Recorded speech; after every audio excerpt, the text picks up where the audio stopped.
Hi everyone, welcome to Loose Gays on LGTV. Elle's making sure that I'm starting. I need to start. Showing teeth. Karl's showing teeth. So welcome to this episode, and on this one, we are still coronavirus in lockdown. No, we're still basically in self-isolation. Myself, Earl and Karl, and we are basically sharing with you all the different things that we're doing whilst we're just hanging out, because we're freelance, we don't work, we don't have any, not that we don't work, but we haven't got any work right now because being freelance, there is no work for us, everything is cancelled. So we all like a bit of Audible. Well, no. I'm new to Audible. Earl's new to Audible. Is that the same as oral? No, it is. No, that's because oral when you listen. Yeah. I don't know. Anyway, we're all like a bit of Audible stuff. So we're talking about... I know what that means. What? Oh, sorry. Oh, my brain's not working. Sorry, carry on. Okay. It's fine.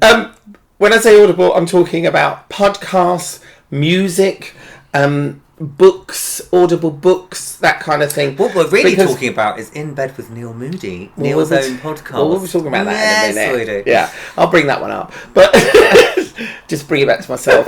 But the idea is with this is that we wanted to share with you the things that aren't necessarily something where you have to do things or you're viewing something or looking at anything. Is it you can just sit and listen. So I know Karl is massive on podcasts. As I mentioned, I've got my own, so I'm going to talk about that in a minute. But let's talk to Karl because he listens to lots of different ones. Well, I do. Yeah, the thing is, I mean, I don't go anywhere unless I've got a podcast on, ever. And I guess it's because I don't want to think about anything most of the time. So I've got like a whole list of them that come up on my phone on Apple Podcasts, and they range from self-help ones like The Dominating Edge I listen to every day. There's a lesson on that which is all about the law of attraction, which is they're only about 8 minutes long, 6 to 8 minutes long. There's ones regular ones that I listen to, like I listen to the BBC Front Row, which is like a kind of condensed version of all the kind of arts and culture programs on BBC 4. And then what else is my favourite ones? Obviously In Bed with Neil Moodie, which we're going to talk about. I recently got into, which I never thought I would be into, dramatised podcasts. Oh yeah, they keep advertising those. So there's one I listened to recently, which I highly recommend to everybody. Which is, I listened to it literally in one go. It's 6 episodes. I think they're all like 35 minutes long, and it's about Anna Sorokin, the German woman who basically passed herself off as an heiress to a multi-million pound fortune in New York City, and basically scammed people out of tons of money. Like, she was literally getting investors to invest it. She wanted to set up like a Anna Sorokin. Oh no, her name is actually Anna Delvey. That's her fake name. Right. She made up, because you know what it was? She was a girl who was ruthlessly ambitious from Germany. She was originally Russian parents. And do you know what her first job was? She was an intern at Purple magazine. No way. In Paris. I used to be a fashion editor at Purple. Do you remember? Yasmin Aslami used to work there. And when you listen to to this program, it's hilarious because they've even got somebody playing Olivier's arm in it.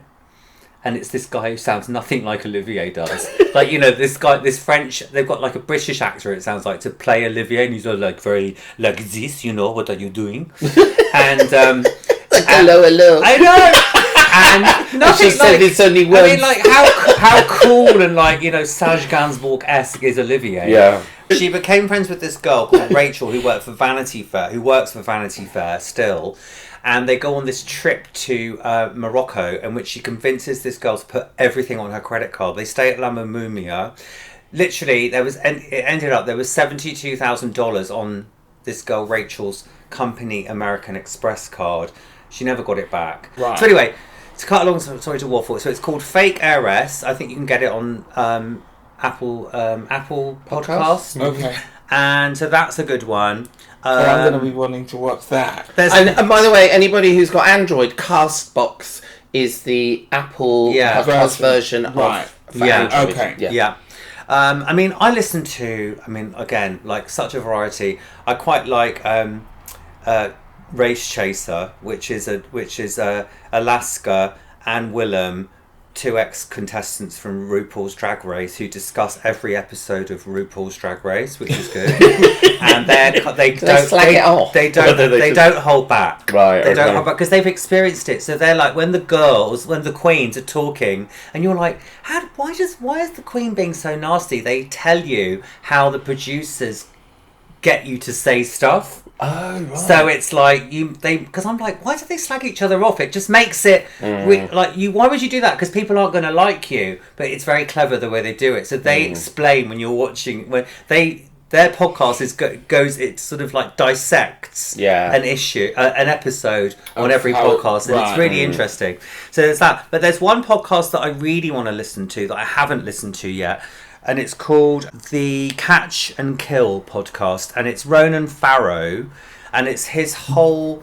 It's a podcast that he's done, and it's all about the investigative journalism around the Harvey Weinstein case, and how basically journalism is the reason why Harvey Weinstein is now in jail and has paid the price for his crimes. Shenanigans. Yeah.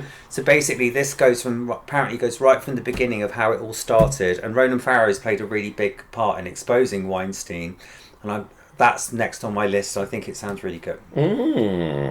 We also you got me onto Steve Allen, didn't you? Which we liked. Yeah, we did. We discussed this the other day, though, didn't we? How we were saying how we got a bit bored. I think I got into it, but then I found that he was very repetitive, and I don't feel like it's a time for being mean-spirited now. And I find he can be quite negative and mean. And because just to explain, Steve Allen is a presenter on, is it LBC? LBC, he does the early breakfast slot from 4 till 7 in the morning. And so he does his podcast called A Little Extra, which that's the 10-minute version, 15-minute version. You can also download the whole. I think when they take all the adverts and breaks out, it's about 2 hours long. Oh, right, because I've only listened to the short ones. Yeah. But he basically dissects all the tabloid newspapers, doesn't he, really?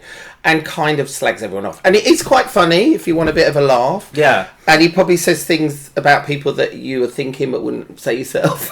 Yeah. Famous people, He does, but I mean, there's only so many times you can listen to him calling Gemma Collins a fat cow. Yeah. And it just gets a bit boring. Like we've kind of moved on a little bit from being like that. Yeah. It's a bit mean-spirited, isn't it, really? It's a bit old-fashioned, to be honest. Yeah. But I was going to say to you, what was quite interesting talking to you a while back was, because we are big fans of Julia Davis, is that we got really excited about Joan and Jericha, which is Julia Davis and Vicky Pepperdine, the actress, that do these, they're kind of like fake agony aunts doing a podcast.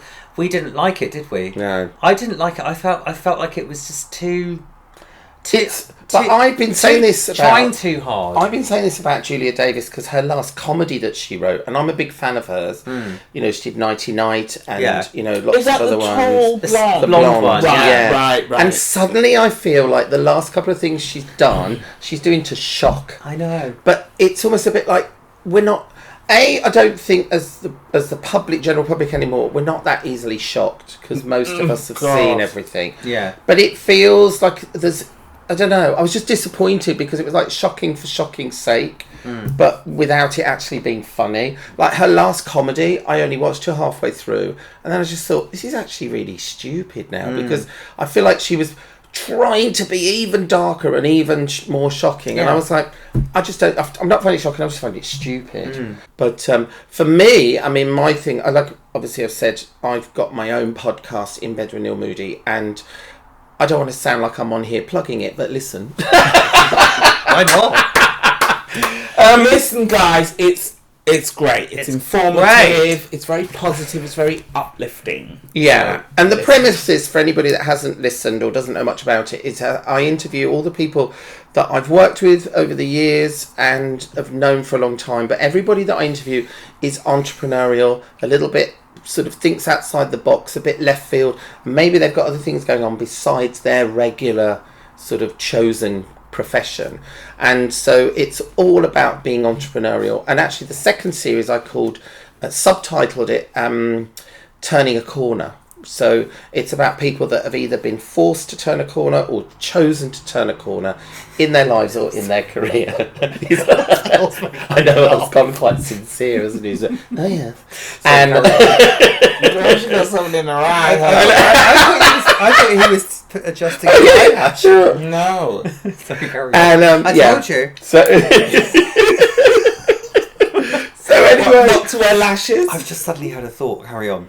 So that's save that thought. That's the premise of the second series. So there's still some episodes to actually come out, but because of the coronavirus, we're a little slow on the editing because it's not been that easy to get the edits done right now. But there's, I think, 10 episodes in series 2 already available. 10 episodes in series 1, which one of them is also a special episode that I recorded with Karl, which was about our friend Corinne Day, which we did when it was the anniversary of her passing. It's and then out there. The Mario Puzo Godfather Extravaganza. Oh yeah, the Godmother one with Francesca Sorrenti is the trilogy episode. It's epic. It's epic, and Karl actually helped me interview Francesca. I'm saying that her life story is major. My grandmother used to say, "Chat your alter your sense." Exactly. Or chat your comment. I mean, it was amazing. I think it was hard for Neil to edit because it was so much. It was a long, like a lot of information. We did it on Skype. Hours. So we sat here and we did it. She was in New York. We were here. Got it. Oh right, you guys were here. Yeah. I didn't realise. But it's honestly, it's a really good listen. Yeah. I thought it was when she was here. No. We were going to do it when she was here, but we didn't get time. Yeah. Right. So that woman's lived. She really has. And, you know, Fran is 70 years old. She does not look it. When you listen to some people's life stories, they make you feel a bit inadequate. She does not look it. Well, it's like the one I did in the first series with Linda Rodan. I mean, Linda's 72, 73 now. Yeah. And she was a year younger than now when I interviewed her. And, you know, she's lived a life. Yeah. The years they span, those people of that age group, though, were great years. Yeah. I mean, they were great times. I mean, like, if you're 70 now, you were a teenager in the 60s. That was when the Youthquake happened. That was when it was the first time, really, well, the 50s, first teenagers. The 60s was when it exploded. Yeah. Because she was talking about being a mod. It was happening in New York just as much as it was in London. But it's really interesting when you speak to somebody like Fran, and then you suddenly realise that things like podcasts are really important historical devices, because what you're doing is recording someone's... As if, for example, if Fran doesn't do a book, which hopefully she will, it's recorded. So her memories are recorded, and it's really important to have those memories, you know, for our own history. Because she was telling us things that... It was just like, and then, you know, like my next door neighbour, that was Jodie Foster. And then, and it's just, everything about it was just like, wow. And she's like, and so my friend really fancied Paul McCartney. So we were going out to hang out with him for my friend to get off with him. But then he went home with Linda. But he went home with Linda. And you're a bit like, oh my God, this is just like crazy. And I was like, story. was Linda McCartney working at Harper's Bazaar at the time? And she's just like, she wasn't interested in talking about Linda McCartney. No. Because it was like, she's got her own stories. Yeah. You know? Yeah. It was amazing. No, it was great. So, so there's that. The other thing that I liked is actually audiobooks, which I just like to sit there, put headphones on, or normally when I'm walking down the street, which we're not allowed to do that often right now, but it's really, I love the idea of being read to. And I used to like it years ago when you used to be able to buy cassettes and put them in the car. You know, when you could have cassette tapes. Yeah, I used to do that. And then I got out of it, but now there's an app called Audible, which is by Amazon, and you can actually upload books onto your phone, onto your iPad, and you can listen to them a bit like you're like listening to a podcast, really. But you like those, don't you, the audiobooks? No, I'm getting into them. It's very new for me because, I'll be honest, the audiobooks, the podcasts, there's so many I need to look at, and I can actually start being able to get into them and listen to them. The Oprah ones are really good as well. Oprah does a really good one where she interviews people live on stage. She's done some really interesting people like Gaga, Tina Fey. Right. She did the guy who's like the Rock, whatever his name is. You know, like really like quite diverse people. About the kind of spirituality. Yeah. I need to download the Audible on my phone.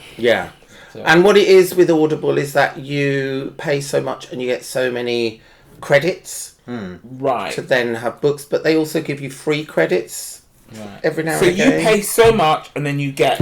Yeah, and it's minimal. I can't remember what it is offhand. So a couple of things that I've done, like I downloaded one called The Stress Solution. I did one called Little Book of Mindfulness, which was actually by my old cognitive therapist. Little Book of... Mindfulness. Oh. Yeah, which is by my old therapist, Patricia Collard. Love the sound of that. She's a cognitive therapist, and she was my cognitive therapist for 2 years, and she was amazing. And so she's got a book that's on Audible as well, and another one that I've used is one called Sleep, which is great, by Nick Littlehales, and that is literally clues in the title. It basically helps you to sleep. Isn't that what melatonin spray does? Yeah, well you've been doing that. I've been caning the melatonin spray. I actually felt a bit hungover this morning because I think I overdid it a bit, because you're supposed to do between 1 and 3 sprays, and I did 4 last night. It's very strong. That one extra spray. Well, you know me, double dose. But it's annoying though, because we can't get it here, can we, in London? But I tell you what, in the UK. Well, I'm not a good sleeper, as you know, and I don't go to sleep easily, and I don't sleep through easily. I find that not drinking alcohol helps, so I haven't been drinking alcohol. But it wakes you up. Gives you a sugar hit in the middle of the night. That's what happens with it. And you need to go to the loo. And so my friend Tanya San goes to LA a lot because she's got a house there, and she swears by this spray because she doesn't sleep well. And it's just natural melatonin spray, and you do 1 to 3. I do 4 pumps in your mouth before you go to bed. I'm or reading a book or watching my iPad, and I'm literally out within like 10 minutes. It's amazing, and I sleep straight through to the morning. But when you wake up from it, do you feel groggy then? This morning I did, but I don't know whether that's me thinking. I don't know, because I don't really know how it works. It's not like a hangover because you don't feel dehydrated, but I just think I felt slightly sluggish, and I did actually look it up recently. And it did say that you can. I wanted to know if you could take too much of it, and it did say that if you take too much, it's not going to kill you, but you might feel a bit sluggish. Okay, that makes sense, because I remember somebody giving me some melatonin tablets on a plane, but these were like herbally natural ones apparently.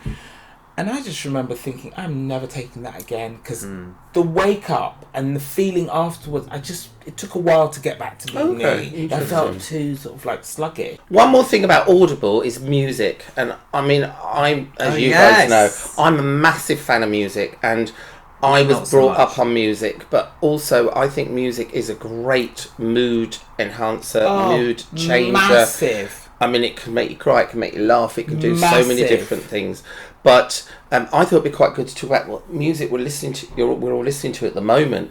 I mean, I know Karl's not so big on music. I am, but it's not an essential thing for me. No, whereas some people it's essential. Yeah, see, I need music. Yeah, and I'd rather have music on than TV, to be honest with you. So really, yeah, definitely. I find TV quite distracting because I'll sit down. It draws you in. Yes, and then I just end up slumping on the sofa and not moving. Yeah, it draws you in. Music you can get on, it's all still in your ears. Yeah, but I also, like if I wake up sometimes in the morning and I'm a bit tired, I'll put music on that's got a bit more energy to it. Exactly what I do. You know what I mean?